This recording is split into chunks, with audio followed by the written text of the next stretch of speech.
Hello everyone, and welcome to the final newsletter for 2024. This has been a year of mixed emotions. On the one hand, we've had great successes with our big community events.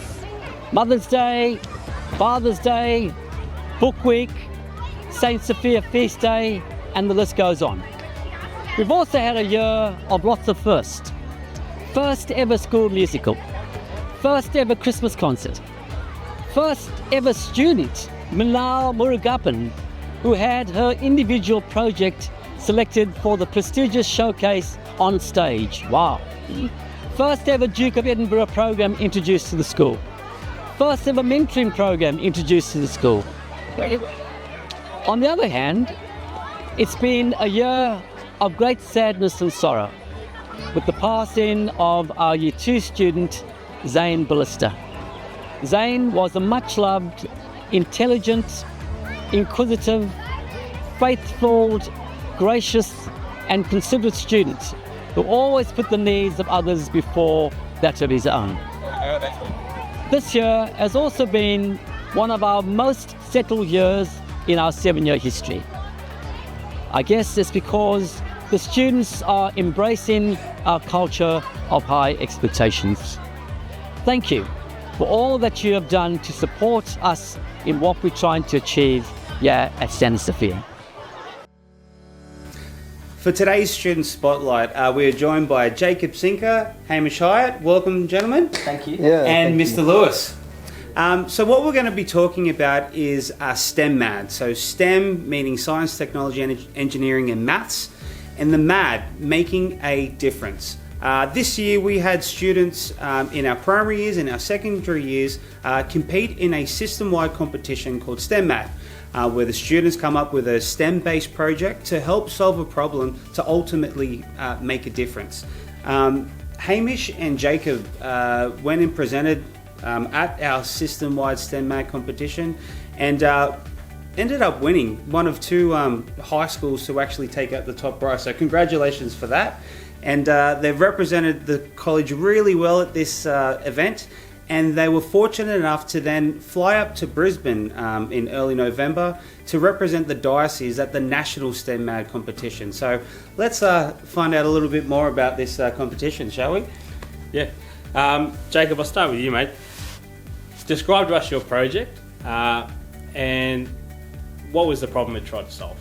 Well, our project is called the WIN project, and what it aimed to do was to either stop or redirect wind from coming into our school because, well, during certain months, especially winter, the wind would come through and just the degrees would drop, I would say. So it was a big problem for quite a while, and we did a whole bunch of surveys asking people, and yeah, just pretty much.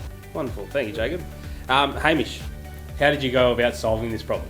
So the very first thing that we did was that we installed a weather station and we gathered the information from it, and we noticed that there was east-northeast, there was a constant wind, and the wind speed was constantly high. The next thing that we did was that we surveyed students about the levels of protection and alternatives that they found in other areas. After that, we made a prototype using a microbit, which is a mini computer, and after that we then finalised our product. How did the project work with your microbits? So the microbit is a mini computer and has an antenna at the top of it, which then allowed it to send a message, which was a radio signal, to another microbit to then activate the motors, which would then rotate fan blades to deflect the wind off to the students. Excellent. Wonderful, thank you, Hamish. Now, boys, obviously we know you went and competed in Brisbane, and that's very exciting, and you've represented the college really well. Could you just explain to us, how did that feel to compete in that competition in Brisbane? I would say it's very, very nerve-wracking because we're going to a completely different country, completely different part of the country, right? And it was just all within 2 days, and there was so much seen with so many different projects and people and presenting. But to sum it up simply, it was overwhelming in a very positive light. Yeah, excellent, thank you, Jacob. Hamish, what was the most exciting part about the competition for yourself? The most exciting part of the project for me and the event was to see the other projects that people made especially one which was called Harness Skyline, I believe it was called, and it was a external system that was in place over buildings which would protect the workers from falling using harnesses and other equipment. And the other one that I found quite interesting was blind bumps, and it was simple bumps in the ground to allow blind people to navigate easily using their walking stick. Well, thanks, Hamish. Boys, just reflecting on this whole adventure you've had with STEM Mad, Hamish, what would be, or what did you learn from participating in this STEM Mad project? The main thing that I learned was how microbits worked and their radio signals, and the understanding of how they function together. Mm-hmm. Well, thanks, Hamish. Jacob, would you encourage other students to participate in STEM Mad, and why? Mostly, yeah, I would say so. Probably because it helps people develop their social skills and working with other people to help deal with certain problems within not only their communities but also probably in reaching out to others. Yeah. Brilliant. Thank you. Yeah. Well, gentlemen, congratulations on all your efforts this year, and you represented the college really well at STEM Mad National. So, thank you for all your work, and thank you, sir, and you. Thank you for inviting us. Yeah. Thank you. Good morning.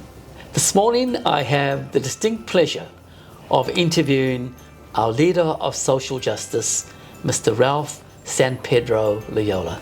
Ralph, welcome. Thank you, Mark. Thank you for having me today. Ralph, can you share with our community what is the Christmas Appeal? So the Christmas Appeal is an initiative that we have in social justice that we've undertaken in Term 4. And specifically, it's an opportunity to get into the Christmas spirit, but also do some good works as well. And so, as part of being a Catholic community, we do focus on the idea of loving others. And we provide a range of different opportunities for our students to love one another. So at the moment, we've just recently completed our Vinnie's Christmas Appeal for Christmas hamper items, where families were asked to donate items to go towards building Christmas hampers for those less fortunate families in our community. And we also are supporting the paediatric wards at Blacktown and Mount Druitt Hospital by collecting some toy donations and some baby donations for those young people in our community that will be spending Christmas, unfortunately, away from their family and friends and in hospital. Wow, what a great cause. And Ralph, why this time of the year? Oh, well, Christmas, of course, is a very important time, I guess, for the whole community. But being a Catholic faith community here, we do remember that it is a time that we use to prepare ourselves to celebrate Christmas. And so this time, with Advent just having recently begun, it's a time that we can, start to focus not on ourselves, but on others. How can we share that love that Jesus gave us and use that for the sake of others. And so we have the opportunity to share our love by giving food to those who are hungry, by providing comfort to those that are sick and in need, and showing that we genuinely care for other people. Wow, what a powerful message. And Ralph, can you share with our community what sort of items did we collect? Absolutely. So with our Christmas Appeal for St. Vincent de Paul, we collect a range of different items that will go towards Christmas hampers, including tinned vegetables, tinned meat, pasta sauces, Christmas puddings, long life milk, a range of different things, and also, of course, some sweets and some goodies for the families to enjoy during Christmas as well. And for our toy appeal, for our toy donation, those toys going to those young people spending Christmas in hospital, collected a range of different cuddly friends to give them some cheer during Christmas time and to show that they're not alone. And with our Year 12s, I guess the most mature of our students, collecting goods for the youngest of those in hospital as well, with some with some baby goods, whether it be like a baby wrap or some clothing or even some bouncers, have a range of different items there that will go towards helping those people in our community. What a worthy appeal. Ralph, thank you. Thank you so much, Mark. And I might just take this opportunity now to thank our community here. Everyone's had an opportunity and gave so generously to this Christmas appeal. And not only do we appreciate here, but I know the greater community, the Hills District, Western Sydney do really appreciate your generosity during this Christmas time. Thank you, parents and friends. Thank you.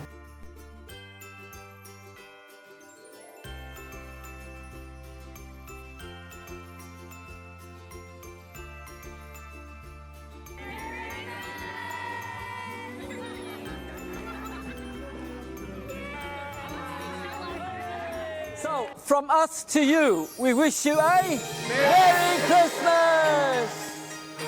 You guys are awesome. Well done. Thank you.